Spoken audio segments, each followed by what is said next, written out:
अस्सलाम वालेकुम students. Week 12 के इस लेक्चर में अब जो हमारा नया स्टार्ट हो रहा है एक टॉपिक वो है मैनेजिंग टेबल्स, जो कि इस वीक भी और नेक्स्ट वीक भी चलेगा। तो इस वीक के कुछ उसमें से टॉपिक्स हम देखते हैं आज के फर्स्ट लेक्चर में, जिनको यहाँ पर मैंने हाईलाइट किया। हम स्टोरिंग यूज़र डाटा देखेंगे, Oracle built in data types को पढ़ेंगे, रो आईडी फॉर्मेट देखेंगे और स्ट्रक्चर ऑफ द रो हम आज के लेक्चर में देखेंगे। तो इसको स्टार्ट करते हैं। ये आपकी मैनेजिंग टेबल ओरेकल की स्लाइड्स हैं जो कि आपको मिल गई हैं।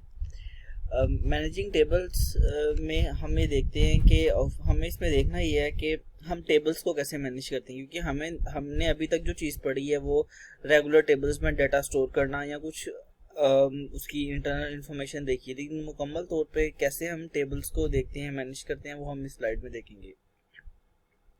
सबसे पहले तो हम देखते हैं कि टेबल की टाइप्स क्या होती हैं। This is one of the important question जो कि एग्जाम में भी अपीयर अक्सर पास्ट में भी हुआ है कि आपकी टेबल की टाइप्स क्या होती हैं, क्योंकि हमने जो अभी तक टेबल्स पे काम किया हम एक तरह के टेबल्स को जानते हैं।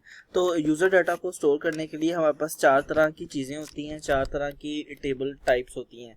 First is the regular table, other is the second is the partition table, third is indexed organized table and fourth is the cluster। एक एक करके इनको हम डिस्कस करते हैं। सबसे पहले आता है रेगुलर टेबल।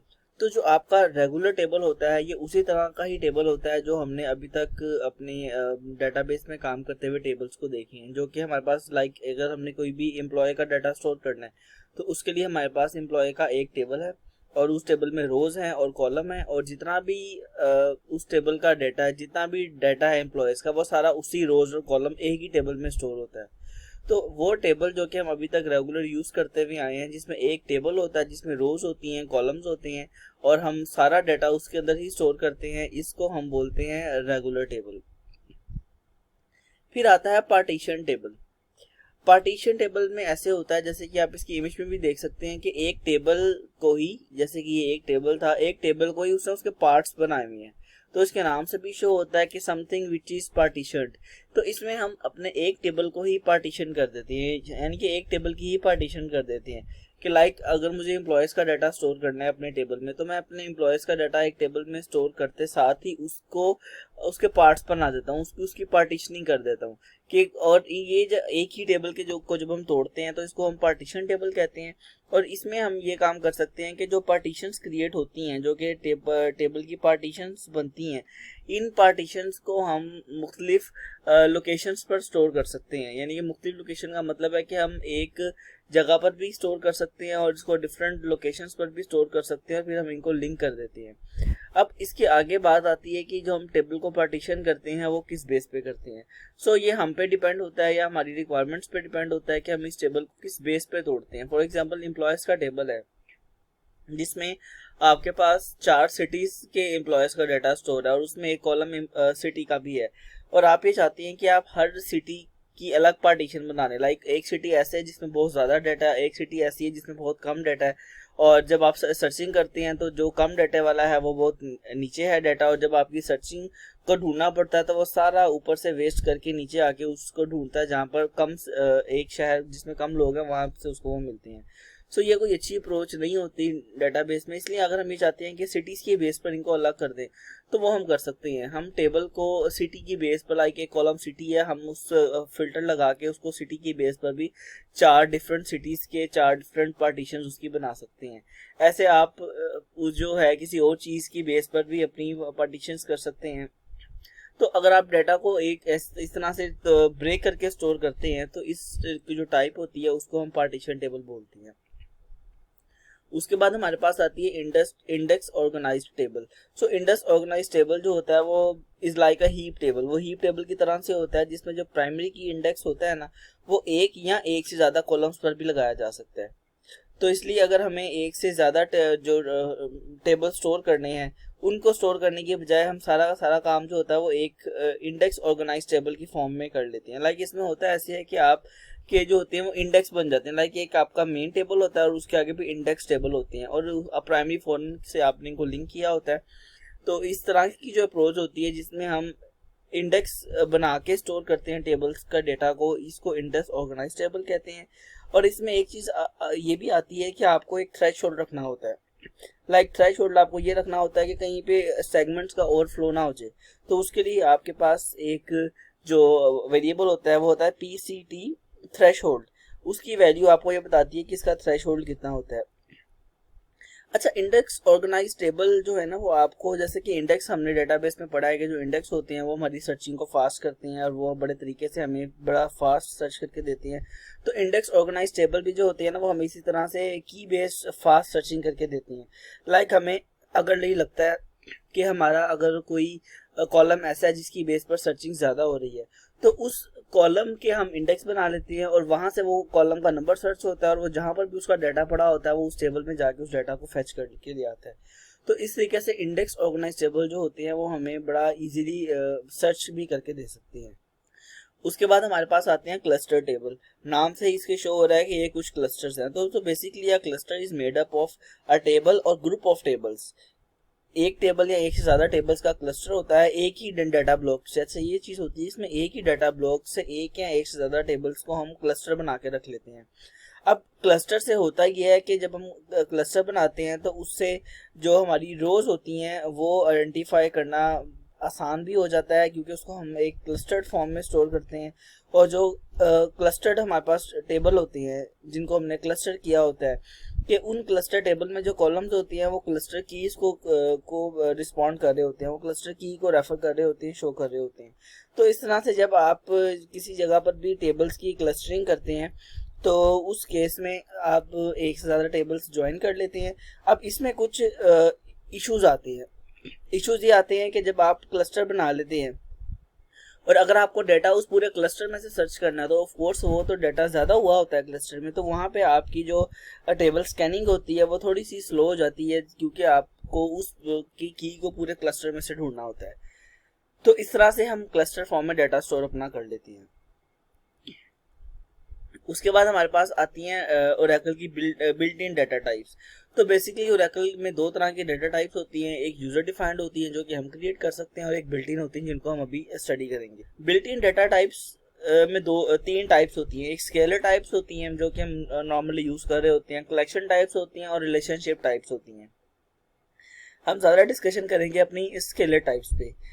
अब पहली जो एक किस्म होती है वो किस्म होती है करेक्टर डाटा टाइप्स की। तो हमारे पास कुछ फिक्स लेंथ करेक्टर्स होते हैं, कुछ हमारे पास वेरिएबल लेंथ करेक्टर होते हैं। तो अगर हमने फिक्स लेंथ करेक्टर यूज करनी हो तो उसके लिए टाइप होती है करेक्टर CHAR और CHAR, और आगे उनकी हम साइज दे सकते हैं। अगर आपको ज्यादा यूज करने हैं करेक्टर्स और आपको वेरिएबल लेंथ में करेक्टर यूज करने हैं तो उसके लिए नॉर्मली जो हम भी इस्तेमाल करते हैं स्ट्रिंग्स को स्टोर करने के लिए वो होता है varchar 2 और nvarchar 2। ये होती हैं जिनको हम स्टोर करते हैं अपनी वेरिएबल लेंथ की स्ट्रिंग्स को स्टोर करने। उसके बाद आती है numeric data type. Numeric data type Oracle में होती है नंबर के नाम से, और नंबर के अंदर जो हम आगे पैरामीटर देते हैं वो इसके होते हैं दो, एक होता है P और एक होता है S। P का मतलब होता है कि आपके उस जो नंबर है उसकी टोटल जो वो लेंथ कितनी होगी, वो 1 to 38 हम उसकी रख सकते हैं। और S होता है कि आपका अगर वो फ्लोटिंग पॉइंट नंबर है तो पॉइंट के बाद कितने आपके इंटीजर्स होंगे। लाइक अगर आपका नंबर है P आपका है 2 और S आपका है 1, तो 2 का मतलब है कि आपके जो टोटल होंगे वो 2 होंगे और पॉइंट के बाद जो होंगे वो 1 हो सकते हैं। इसी तरह से आपके पास डेट की टाइप है। डेट की टाइप अगर आपने कोई डेट स्टोर करनी है तो उसकी एक प्री डिफाइंड फॉर्म में आप डेट स्टोर कर लेते हैं। टाइम स्टैम्प में आपको डेट और टाइम दोनों दिए जाते हैं कि आपका पूरा टाइम स्टैम्प इवन सेकंड्स तक वो आपको स्टोर कर लेता है। ये नॉर्मली वहां पर यूज होती है जहां पर आपको पूरा आपको लाइक यूजर ने कोई एक्शन किया और आप चाहते हैं कि जब यूजर ने कोई एक्शन किया है तो साथ ही उसका टाइम स्टोर हो जाए, टाइम डेट सारा कुछ सेकंड्स तक, तो फिर उसके लिए आप टाइम स्टैम्प यूज करते हैं। रॉ डाटा जो होता है वो आपको अनस्ट्रक्चर्ड फॉर्म में डाटा स्टोर करता है। बी लोब और सी लोब जो होता है वो लार्ज ऑब्जेक्ट, LOB का मतलब होता है लार्ज ऑब्जेक्ट, वो आपके बी और सी लॉब्स होते हैं। ये आपके स्ट्रक्चर्ड डाटा को स्टोर करते हैं, जो वो डाटा जो कि बहुत बल्क में होता है। लाइक अगर आपका डाटा है बहुत ज़्यादा, आपने किसी पिक्चर को या इवन किसी वीडियो को आपने करेक्टर्स की फॉर्म में स्टोर किया तो वो एक उसके तो फिर millions of billions of characters बन जाते हैं, तो उसके लिए फिर ये लार्ज ऑब्जेक्ट की डाटा टाइप यूज होती हैं। इसके एनसी लॉबी उसी के लिए यूज होती है। बी फाइल जो होती है वो आपकी जो ऑपरेटिंग सिस्टम फाइल्स में डाटा को स्टोर कर रही होती है। लॉन्ग और लॉन्ग रॉ जो होती है ये आपकी बड़ी टाइप्स को, बड़े डाटा को स्टोर करती है, और ये अनस्ट्रक्चर्ड फॉर्म में डाटा जो होता है वो उसको स्टोर करती हैं। फिर आपके पास एक होती है रो आईडी और एक होती है यू रो आईडी। इनको हम आगे मजीद थोड़ा सा देखेंगे, फिर इसकी डिटेल वहां पर देखेंगे। इसके अलावा आती हैं कलेक्शन टाइप्स। कलेक्शन के नाम से ही शो होता है कि this is some sort of collection. तो आपके पास दो तरह की बिल्ट इन कलेक्शन टाइप्स होती हैं। एक होती है वी अरे जो कि आपकी कलेक्शन ऑफ ऑब्जेक्ट्स यानी कि अरे की फॉर्म में डाटा स्टोर करती है। एक होती है टेबल जिसका हमें पता है कि जो टेबल में भी हमारा बल्क में डाटा स्टोर हो रहा होता है। तीसरी किस्म की टाइप होती है रिलेशनशिप जिसको हम आर या रेफ बोलते हैं। ये जो रेफ की डाटा टाइप होती है ये आपकी रिलेशनशिप को शो करती है। लाइक आपका एक टेबल अगर दूसरे से लिंक है तो उसकी जो लिंकिंग का रिलेशनशिप होता है वो इस रेफ से शो किया जाता है। उसके बाद हमारे पास आता है रो आईडी जिसका मैंने आपको डिस्कस किया था कि हम आगे इसको स्टडी करेंगे। Row ID format, basically a row ID data type stores information related to disk location of table rows. यानी कि ये हमारा डाटा स्टोर नहीं करती, ये आपकी जो टेबल रोज डिस्क पे पड़ी होती हैं उनके रिलेटेड इन्फॉर्मेशन स्टोर करती है कि वो जो आपकी रोज पड़ी हुई है वो उसका रो नंबर क्या है, वो किस ब्लॉक में पड़ी है, किस फाइल में पड़ी है, किस ऑब्जेक्ट में पड़ी है। यानी कि पूरा जो किसी रो का आप समझ लें कि जो मेटा डाटा है ना वो रो आईडी फॉर्मेट में स्टोर होता है। And there is a specific format of row ID that have two types, extended row ID format and restricted row ID format. Extended row ID format जो होता है वो आपका 18 कैरेक्टर्स का होता है। उसमें आपके जो 6 कैरेक्टर्स होते हैं वो जिनको ओ से शो किया है वो डाटा ऑब्जेक्ट नंबर होता है। ये आपका डेटा का ऑब्जेक्ट नंबर होता है कि आपका जो डेटा है वो किस ऑब्जेक्ट नंबर में पड़ा हुआ है, किस ऑब्जेक्ट में आपका पड़ा हुआ है। फिर आपका 3 कैरेक्टर्स का जो होता है वो फाइल नंबर होता है कि किस फाइल में आपका डाटा स्टोर है। फिर आपका 6 कैरेक्टर का आगे ब्लॉक नंबर होता है क्योंकि हमारा जो डाटा स्टोर होता है, रो स्टोर होती है वो ब्लॉक वाइज स्टोर होती हैं। तो किस ब्लॉक में आपकी वो एक रो स्टोर है वो उस ब्लॉक का नंबर होता है। और आखिर में 3 कैरेक्टर्स का आपका रो नंबर होता है। रो नंबर ये होता है कि वो जो उस रो का एक्चुअल नंबर होता है वो होता है। तो ये रो नंबर है, ये उस किस ब्लॉक में रो पड़ी है, किस फाइल में पड़ी है और किस डाटा ऑब्जेक्ट में पड़ी है। ये 18 कैरेक्टर्स का जो होता है उसका नाम, उसका पूरा एक फॉर्मेट होता है। उसके बाद आता है restricted row ID format. Restricted row ID format में हमारे पास डेटा ऑब्जेक्ट नंबर नहीं होता, बाकी चीजें वैसे ही होती हैं, लेकिन इनके जो कैरेक्टर्स होते हैं वो चेंज होते हैं। ओवरऑल दिस कंटेन्स 16 कैरेक्टर्स और जिसमें आपका 8 कैरेक्टर्स का ब्लॉक नंबर होता है, आपका 4 कैरेक्टर्स का रो नंबर होता है और 4 कैरेक्टर्स का आपका फाइल नंबर होता है। अगर आप क्यूरी लगाएं एसक्यूएल में, आपको ये जो चीज़ अभी हमने रो आईडी फॉर्मेट पढ़ा, अगर आपको ये गेट करना हो, डिपार्टमेंट्स का एक टेबल लाओ, डिपार्टमेंट के टेबल से आपको ये गेट करना है, तो आप क्यूरी लगाएंगे सिलेक्ट डिपार्टमेंट आईडी जो कि आपका एक प्राइमरी की के तौर पे स्टोर हुआ होगा, और रो आईडी, मेन चीज़ ये है रो आईडी। आपको ये निकालना row ID from HR departments. HR का आपका कोई डाटाबेस है या टेबल है, उसके अंदर से आपको जो डेटाबेस है या टेबल स्पेस है उसके अंदर से आपको डिपार्टमेंट के टेबल से डाटा निकालना है। तो आपका जो आंसर आएगा वो आपका इस तरह से ही आंसर आएगा। इसमें आप देख सकते हैं कि पहला डिपार्टमेंट आईडी है और दूसरा रो आईडी है। अब इसमें आप वही देखेंगे जो फॉर्मेट आपको मैंने बताया था वही वाला आया कि इसमें आपके पास जो पहले 6 कैरेक्टर्स होते हैं वो अलग आपको ऑब्जेक्ट नंबर शो करते हैं। ये जो अगले 3 कैरेक्टर्स आपको और उससे अगले 6 कैरेक्टर भी अगले 3 कैरेक्टर आपको रेलेवेंट इन्फॉर्मेशन दे रहे होते हैं कि ये चीज़ें कहाँ पे आपकी स्टोर हैं। तो इस तरह से आप रो आईडी फॉर्मेट अपने डेटाबेस से भी गेट कर सकते हैं। आज की एक लास्ट चीज़ आती है जो है स्ट्रक्चर ऑफ रो। तो हमारे रो का स्ट्रक्चर ऐसे होता है कि डेटाबेस के अंदर ब्लॉक्स होते हैं। तो आप समझ लें कि ये डेटाबेस ब्लॉक है, उसमें से ये एक आपको नजर आ रहा है, ये आपका रो का स्ट्रक्चर बताता है। इसको हम जूम करके देखें और कलर से इसको स्पेसिफाई करें तो आपके पास ये रो हेडर होता है जिसमें रो के रिलेटेड इन्फॉर्मेशन होती है।